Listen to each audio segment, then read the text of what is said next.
Bonjour, donc cette vidéo elle est importante, fondamentale, vraiment si vous devez regarder une vidéo cette semaine, que ça soit uniquement celle-là, si vous êtes expatrié, vous pouvez pas louper cette vidéo parce que vraiment c'est important. Donc je vous rappelle le contexte quand même. C'est il faut aussi que les expatriés fiscaux payent leurs impôts au fisc français comme le font les Américains expatriés vis-à-vis du fisc des États-Unis. Donc c'est la parole du nouveau Front populaire, hein, de personnes qui sont a priori en vue pour être Premier ministre. Donc alors, quand on parle des expatriés fiscaux, en fait, surtout que la personne est vraiment une spécialiste du domaine, hein, c'est vraiment une des spécialistes françaises du domaine. En fait, c'est pas d'expatriés fiscaux, on parle bien de tous les expatriés, des 2 500 000 personnes qui sont à travers le monde. Parce que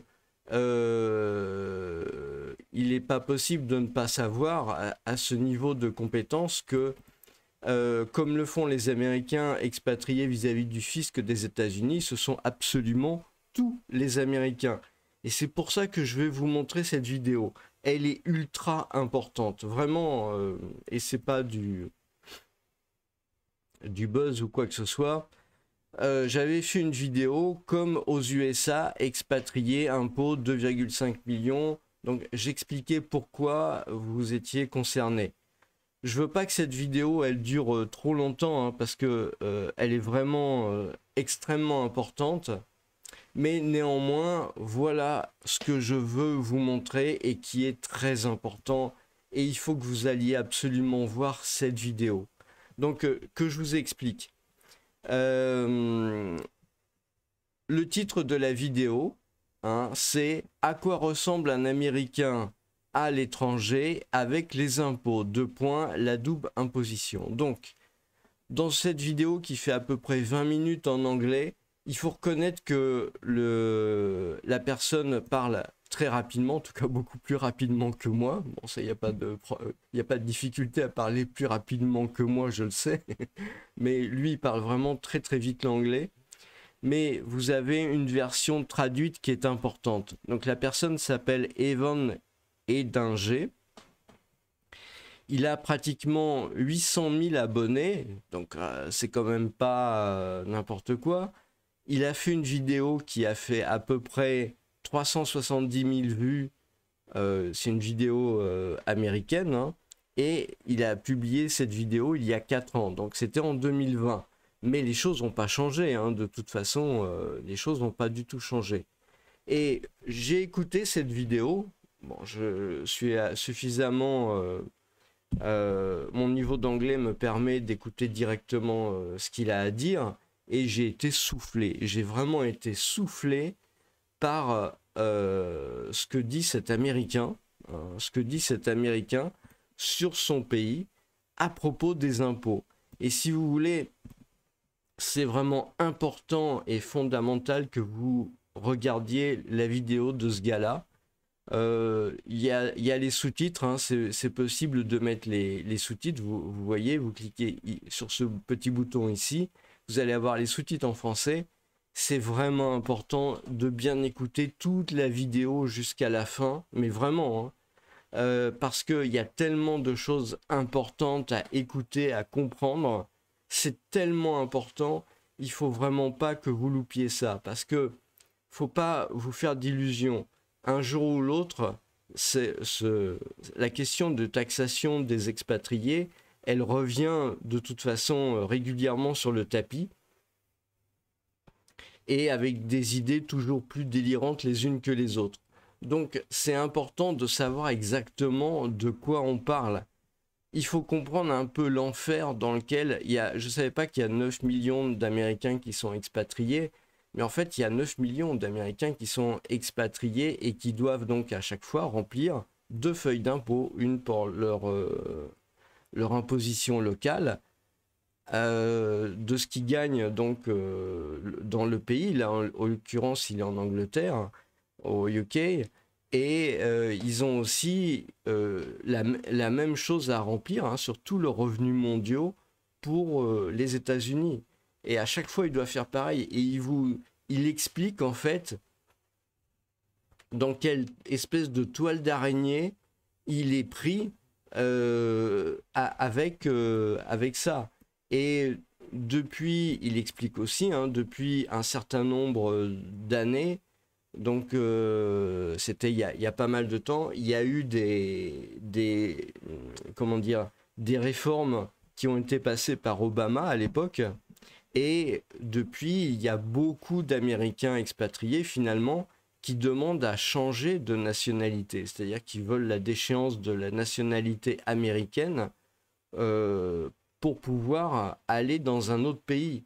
Donc, si jamais, comme c'est indiqué ici, et moi j'invente rien, hein, je veux dire, c'est une citation, hein, il faut aussi que les expatriés, alors fiscaux non, c'est tout le monde, donc les Français de l'étranger en fait, payent leurs impôts au fisc français comme le font les Américains expatriés, donc on parle bien de tous les Américains, vis-à-vis du fisc des États-Unis. J'envoie une question de souveraineté. Donc vraiment, allez voir cette vidéo. Allez voir cette vidéo, elle est ultra importante parce que, je veux dire, à un moment donné, peut-être pas cette année, peut-être dans un an, dans 3 ans, quand il y aura des changements de gouvernement, des changements de politique, des adaptations, peut-être qu'à un moment donné, il faudra trouver des mesures qui seront toujours plus de manière à pouvoir justifier quelque part toutes les dettes qui se sont amoncelées. Donc si vous voulez, un jour, ça reviendra sur le tapis. Donc c'est vraiment urgent et important, d'une part que vous regardiez cette vidéo de cet Américain, hein. Il parle de tout, hein, en fait, hein.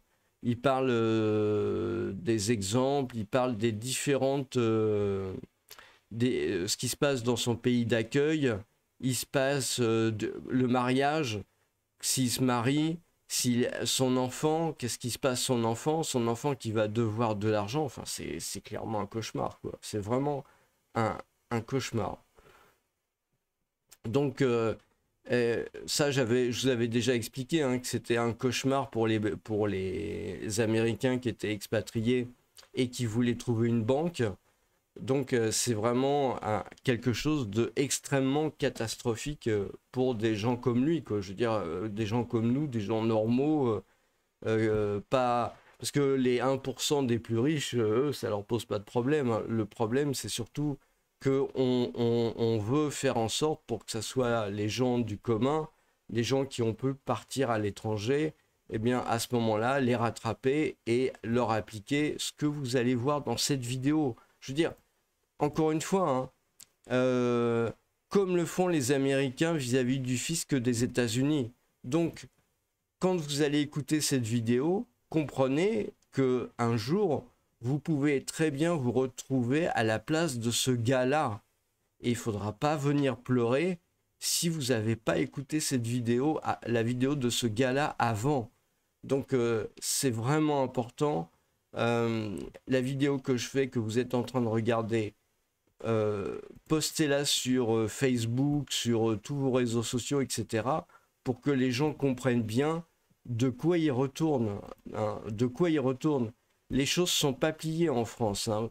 N'oubliez pas que vous avez, même s'il y avait des gouvernements un peu alternatifs d'ici là, vous avez quand même des élections dans un an où il y aura ce genre de trucs-là qui éventuellement reviendront sur la table. Je vous ai bien expliqué en long, en large et en travers que quand il y avait eu l'histoire de la CSG, les macronistes avaient tout fait pour la maintenir pour les Français de l'étranger, alors que en fait c'est une décision de la Cour de justice européenne qui a fait qu'une partie a été obligée d'être arrêtée, et non pas, comme veut s'attribuer les macronistes, une décision de leur part. Donc comprenez bien que le fil, il est très tenu. Il y a voilà, vous avez les gens de la gauche qui visiblement sont pour vous mettre dans cette situation-là. il faut pas vous leurrer, les gens de la Macronie qui vous aideront pas non plus à ce sujet-là. Les LR, eux, ce qu'ils veulent, c'est avoir des postes, donc vous voyez ce que je veux dire. Et quant aux autres partis politiques, je sais pas quelle est leur position sur la question, mais comprenez bien que c'est pas un sujet que vous pouvez laisser tomber comme ça en vous disant de toute façon on verra bien. Non, on verra pas bien. Je veux dire, à un moment donné, c'est le genre de truc, il faut faire attention. Parce que je vois dans les commentaires, il y a beaucoup de gens qui disent ouais, je vais changer de nationalité. Bah, pourquoi pas? Ça peut être une solution. La preuve, il y a beaucoup d'Américains qui abandonnent la nationalité américaine à cause de ça. Enfin, c'est ce qu'il dit en tout cas, hein. Et je pense qu'effectivement, vu l'enfer dans lequel il se trouve, c'est tout à fait normal. Mais si vous voulez, il en parle d'ailleurs, l'abandon de nationalité se fait pas de manière très simple. Donc vous imaginez bien que si le système était mis en place en France, tout d'un coup, l'abandon de la nationalité deviendrait encore plus difficile. Et il n'est pas si simple que ça, hein. Regardez il y a le site à propos de l'abandon de nationalité. Ça peut se faire pour un Français que dans des conditions très particulières. Renseignez-vous. Alors, moi, encore une fois, hein, je ne suis pas fiscaliste, je ne suis pas avocat.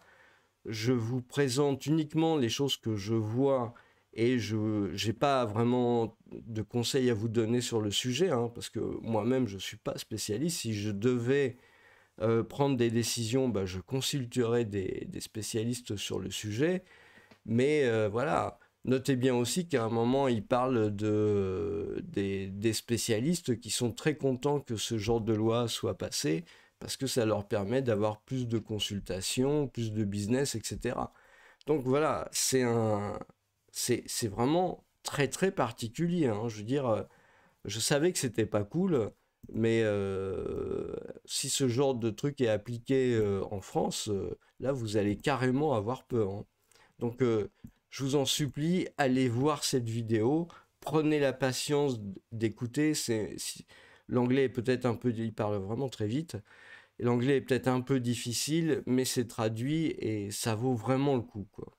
Donc, vous voyez, hein, je fais de la pub pour un autre, pour un autre canal YouTube, hein, mais c'est pour vous, quoi. Je veux dire, il y a vraiment besoin que vous sachiez, quoi. Voilà, je vous remercie.